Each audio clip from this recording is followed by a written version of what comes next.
Kathleen McCowan. Hello, Kathleen. I appreciate you calling. And you're from SF Ocean Edge? No, I'm president of soccer parents and coaches for Grassfield and Golden Gate Park. We have a slightly different focus. I see. So, are you? Would you say that kids get more severe injuries from artificial grass? The studies of 60,000 teenagers playing on this in Norway found that it was similar, but it's between real grass and artificial turf. But the artificial turf injuries were more serious, like back injuries. And it changes. My group, however, is this industrial waste is used to fill in. The recent NBC reporting on this shows a cluster of cancer in the goalies. I saw it. It was scary. It's very concerning to us. The EPA has said that more studies need to be done. We agree. There was very, very little that was done, and it was all predictive. I'm looking right now at pictures of children in chemotherapy. Yes, I saw them too. Although there are more skin injuries with the turf, and there are more back injuries, these life-threatening diseases are much more concern to us parents. Yes, I would say so. And it changes the game too. Doesn't artificial turf change the game from natural turf? My daughter doesn't like playing on it, and you will hear that from a lot of players. And professionals as well. The male world soccer groups refuse to play on artificial turf.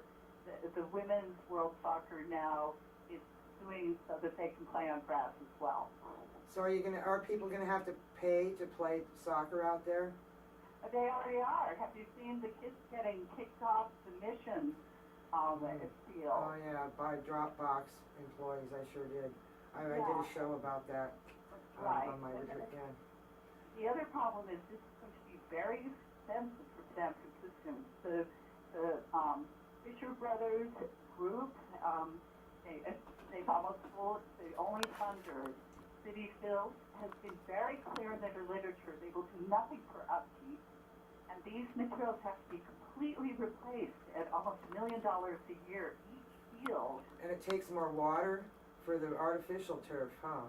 It's interesting because people say, we've got to save water. And I said, do you realize that the current fields do not take in drinking water? The water comes out of the aquifer and back through the fields into the aquifer.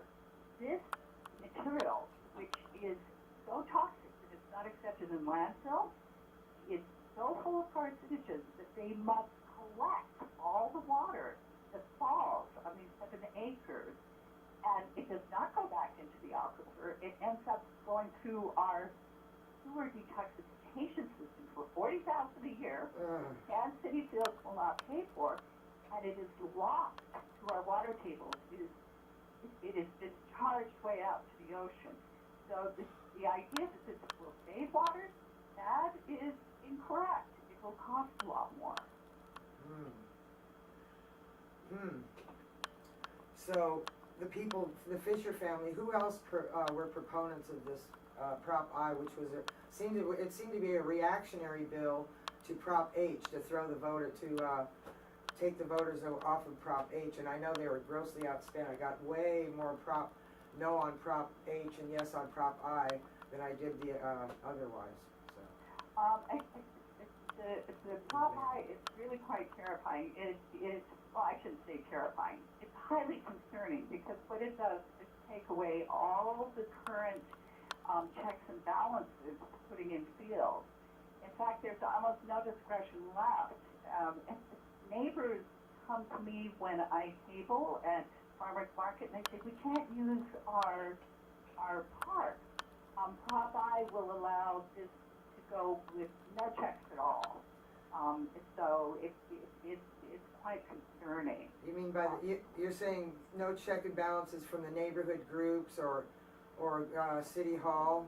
It's just, It specifically precludes that, as long as Park and Rec. Park and Rec was paid for a lot of that stuff I got in the mail. Well, actually, most of it, if you look at it, the three Fisher brothers. And the Fisher family, yeah. And they have admitted to putting nearly $1 million into this campaign. $1 million? It outspent us 20 to 1. So Outspent 20 to 1? Yes. So the fact that almost half of San Francisco voters have rejected this project and want real grass, I think it's one of the reasons they have jumped the gun and have started tearing out the trees. The fact is, it's the quarter of votes that have not been counted yet. If even just 63% of those are in favor of our proposition, this can't happen, and yet they're doing it already. Yes. They've taken out the Monterey cypress. They've got a giant P for victory. How many uncounted ballots are there? 50,000? They're the last I heard. You know, honestly, I've been standing in front of bulldozers. Gotta check the bay. I haven't seen my understanding is, I just got an email, and it was confirmed that in fact there will be nothing formal until December. The final ballot count? Really, even the informal one is going to be 10 days from now. So the reason this is happening, we suspect, is the Sierra Club has taken the question up on appeal. If they destroy the field now, it will usurp the jurisdiction of the Court of Appeal. And we think that is one aspect to the coming in before the voters' voice has even been heard, and simply ripping out this entire natural area. Sort of like the whole process has been hijacked from the beginning. My goodness. And Pelosi went against the will of everyone else to push it through, along with Wi-Fi. What we saw was that the Coastal Commission staff did a very even-handed approach. And we support that, which is you renovate the fields properly, you keep them up. When they turn to these fields and say they're run down, I'm like, why aren't you doing your job? But properly managed, they do very well. Take down the fences, let it be just free play, and that was what the Coastal Commission staff did. But then you're right, Nancy Pelosi, Dianne Feinstein, whose 12th largest corporate contributor is the Gap, came in supporting the toxic field, and the Coastal Commission caved against the recommendation of their own staff. I mean, it's really quite remarkable. It is. And didn't someone from the Coastal Commission resign over the vote? I don't know that he resigned, but it may well be. The other thing is, our organization is very upset that our children are being used as an excuse for this. Yeah. Almost all the extra time, they say an extra 1,000 kids can be on these fields. Almost all the extra time is due to these lights, these 80-foot stadium lights that will be on till 10 at night. And I'm just now looking at a study I did of the 12,700 games in the 3 youth soccer leagues in San Francisco that were played last year. Only 20 were played after 5 o'clock at night. So they are using the children in a disgraceful manner to push through something that is not for children at all. It's for out-of-town adult soccer leagues so that they can just pay for play. And there's plenty of places they could play besides that sensitive area. That's what I'm just getting this. There's a lot of unmaintained fields in San Francisco. They could, I don't know why it has to be there. The other thing is they have put in 12 of these fields. Some of them are in my neighborhood. Some of them my daughter has played on. They have never accounted for them. And I can tell you my field, I go out to South Sunset. There's no one out there at night. The lights are glaring, but most nights there may be one person kicking around a ball. So there has never been an assessment, and they have this all on a computer system so they could do it easily, and we have tried to seek it through FOIA. There has never been an assessment if there is any residual need. They just keep saying it without providing the data. So it is unclear that they've been necessary. The problem is this. City Fields has been said very specifically they won't do upkeep. And all these fields, some of them, for instance, South Sunset has tears in just 4 years. Many of them are already falling apart. Yeah. We're going to be stuck with that bill. In New York, it was so bad they had to shut down fields. So in fact, we'll have less fields, not more. It's the reason New York and LA will not install these fields. So we're going to have a city full of shabby, toxic fields. I'm sorry to say, In 10 yes, years. we are. And a big bill and a bunch of water that we need to maintain them, and a lot of money to maintain them as well. That's right. All this toxic runoff is lost to everything. And in a really big rain, if these basins that are supposed to collect it will overflow. I was on the beach. You could see sewage on the beach when the overflow comes. This toxic water will too. There was an excellent study done by UC Santa Cruz marine biologists. This runoff on each of the fields that were tested in San Francisco is 100% toxic to a water animal called Delphinia. And this is all getting flushed just right across the street into Kelly's Cove, where I actually do bodyboarding. It's going to be devastating to the wildlife there. Well, wildlife don't drink tire water. But this is, well, Tire tea. And what the young people who had got cancer said was, you just eat ground tires, but we did it every day. This is toxic to children and other living things. So both parent organizations like mine and naturalist organizations like Sierra Club oppose this toxicity. But as I say, sort of my organization is sick and dying children. But this does affect wildlife too. Notice that surf riders support Grassfield. So there is broad support from all levels for this. But it's very rich people who think they are so powerful they can subvert the voters of this city. And they need to know that's not true.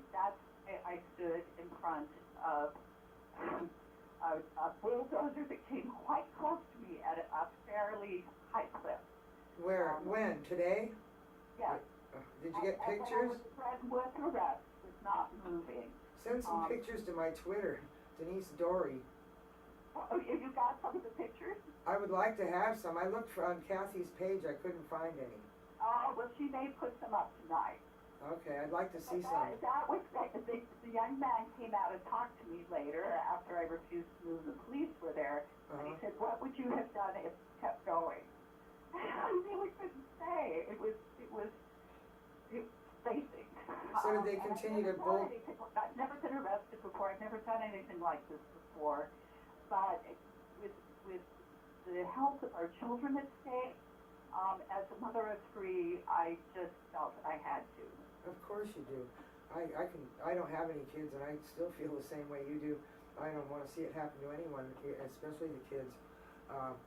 They've got, I was going to say, do you have any opposition to your efforts right now?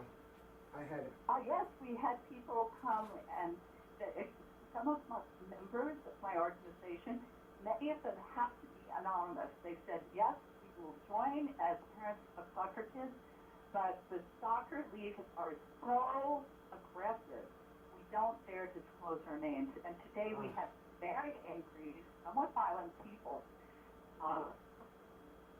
You were threatened with arrest at the soccer field then, huh? At the proposed soccer field where they're plowing up the grass and cutting the trees down before the votes are even counted.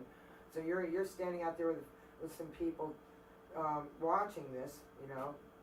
I'm just, in case you just tuned in, this is what's happening. There's these, the proponents of Prop H was which was defeated by Prop I got more votes, so we are concerned about how it was pushed through so fast. Now, bring us up to whoever tuned in just now.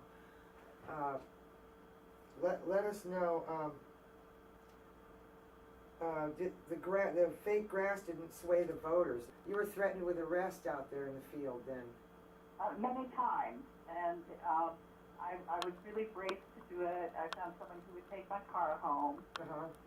But in the end, I think the contractors realized that would be counter to their advantage. Yeah, over about 4 hours, I was regularly threatened with arrest. So now, if the media showed up, that might be work to our advantage to bring it to voters' attention that they're already plowing the field. Now that is dodgy, if by anybody's standard, I have to say. So especially where we didn't figure out why they would have gone corner to corner, digging out the turf. We realized it was a giant V for victory on 6 acres of meadow. So with 60,000 uncounted votes, or 50,000, I believe I was told, as of today, and we won't know the final vote count. And I don't know if that's within the margin. Let's have a look. 60,000. If everybody voted yes. If only 63% of them voted yes, we would win. So we need a lot of the rest of the voters to vote 63% of the remaining voters to vote yes. That's right, and such things as the sugar tax in Berkeley got to 75. So it's not unrealistic that these later voters, having seen the new blood cancers that are coming up in goalies. Yeah. A lot of people that I talked to over the last couple of weekends, they came to my at the farmer's market and said, I'm undecided. And I said, this will decide you. And I showed them the children on chemo balls with needles hanging out of their arms. And it did. It changed their minds. So anyone who saw that report, but a lot of people didn't. If they were teetering on the edge, would vote to have grass fields. So you think there's any legal remedies about that? Just suing over the health hazard of the tires that were... I think there are going to be some parents with dead and dying children who are going to do some suing. It's the idea that one would take industrial toxic waste, too poisonous to put in landfill, and feed it to children and put it in their play fields just defies logic. It does defy logic. I don't think we've lost our liberal voter constituency to pass this, but I do believe that we have to get money out of politics to stop other measures like this from going through. Wouldn't you agree? Well, I would say that in Europe, one side outspending advertising 20 to 1 would not be permitted. And I do believe that having huge amounts of money going to elected officials, millions and millions of dollars, does change outcomes. What is striking to me, honestly, I did not think we would be at almost 50%. When it's just been word on the street, and we're not wealthy people. I know. I guess billionaires, 3 billionaires who spent nearly $1 million. Well, we have 30 seconds. I wanted to remind people, if you want to get involved, if you don't want to see, if you're mad at this, if this makes you mad about this soccer field, these people being outspent to build this soccer field, the Fisher family, well, you could get out there by the Dutch windmill, way out by the ocean, and watch them and take pictures and put it on Facebook, put it on Twitter, tweet it, get people's attention. This needs to, at 4 seconds, thank you very much to my guest, Catherine. Jordan Swarthout started playing goalie on turf when she was 12 years old. Some weeks in high school, practicing as many as 20 hours on crumb rubber. At age 21, Swarthout was diagnosed with Hodgkin's lymphoma.